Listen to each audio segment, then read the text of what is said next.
Anak ini diam-diam meracuni orang tuanya sendiri karena dirinya selalu dikurung dan tidak boleh keluar dari rumah mereka. Anak ini setiap malam selalu mendengar sebuah suara dari dinding kamarnya. Sampai akhirnya ia berteman dengan sosok di balik dinding itu yang ternyata adalah saudara perempuannya yang dikurung oleh ayah ibunya. Peter mencoba mengambil kunci yang dipegang ibunya. Sebelum Peter pergi, ibu Peter memperingatkan untuk tidak membiarkan anak itu keluar. Tapi pada akhirnya Peter bergerak ke jam yang menutupi pintu tersembunyi, kemudian ia membuka pintu tersebut dari kunci yang dicurinya. Ketika pintu terbuka, Peter malah kabur dari sana dan kemudian bersembunyi di kamarnya ketika makhluk itu keluar dari ruangannya. Tidak diduga-duga, ternyata teman sekolah Peter yang selalu membulinya membawa abangnya untuk memberi teror ke rumah Peter. Mereka semua kemudian masuk ke dalam rumah Peter karena tidak ada yang keluar ketika mereka memanggilnya. Peter bersembunyi di bawah kasurnya. Anak-anak yang tidak tahu apapun ini mencoba mengobrak-abrik isi rumah Peter, padahal ada makhluk misterius yang sedang bergentayangan di rumah ini. Peter kemudian ketahuan salah satu pria yang mencoba menangkap Peter. Di tempat berbeda, salah seorang pria melihat ada rambut yang terurai di dekat piano dan mencoba mendekat. Tiba-tiba ada sesuatu yang menariknya, kemudian ada sebuah cairan muncrat dari sana. Semua orang kini menjadi was-was karena mendengar ada sebuah suara yang besar. Teman Peter yang sebelumnya terjatuh melihat lemari di sampingnya terbuka sendiri. Betapa terkejutnya ia melihat ada sosok wanita di dalam sana. Tak lama, salah satu temannya berlari keluar ketakutan, namun lagi-lagi ada sosok misterius menarik kakinya masuk kembali ke ruangan tersebut. Teman Peter yang mencoba mundur tiba-tiba dikagetkan ada sebuah rambut panjang yang menutupinya. Ketika anak itu melihat ke atas, sosok tersebut menyekapnya. Kini hanya tinggal pria ini seorang. Ia mencari teman-temannya yang menghilang, tapi kemudian sosok misterius itu juga menghabisinya. Peter masih bersembunyi di bawah kasurnya ketika tiba-tiba wanita itu mendekat kepadanya. Wanita itu bercerita bahwa orang tua mereka begitu gembira ketika Peter lahir. Namun ketika dirinya dulu lahir, orang tua mereka berteriak ketakutan. Kemudian ayah dan ibu mereka membuatkan kandang untuk mengurung wanita ini karena sosoknya yang mengerikan.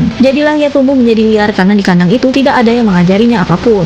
Di luar, ternyata guru Peter bernama Miss Divine mencoba ke rumahnya karena sebelumnya Peter sempat menelpon ibu guru ini. Ketika ia masuk, ia melihat kekacauan di rumah itu. Sosok itu ternyata mencoba menyakiti Miss Divine. Tapi Miss Divine sudah berlari ke arah kamar Peter kemudian menguncinya dari dalam. Miss Divine melihat lubang di dinding dan ternyata Peter dikurung di dalam sana. Ia kemudian berusaha membongkar dinding rumah itu untuk menyelamatkan Peter keluar dari sana. Bersama-sama mereka berdua kemudian keluar dari rumah itu, tapi ternyata Peter ditahan oleh sosok itu dan akhirnya menarik Peter kembali masuk ke rumahnya. Peter terbangun di sebuah lubang dan dikagetkan sosok saudara perempuannya yang memang bentuknya begitu mengerikan. Tapi untunglah Miss Divine berhasil masuk untuk menyelamatkan Peter. Awalnya Miss Divine sempat tidak berkutik karena sosok itu jauh lebih kuat. Tapi berkat Peter yang menarik rambut panjang anak itu, ia kemudian terperangkap dan kemudian bersama-sama mereka memasukkan kembali anak itu ke dalam kandangnya. Kini Peter tinggal bersama Miss Divine, namun ketakutan akan saudara perempuannya selalu membayanginya setiap malam. Saksikan alur cerita film lainnya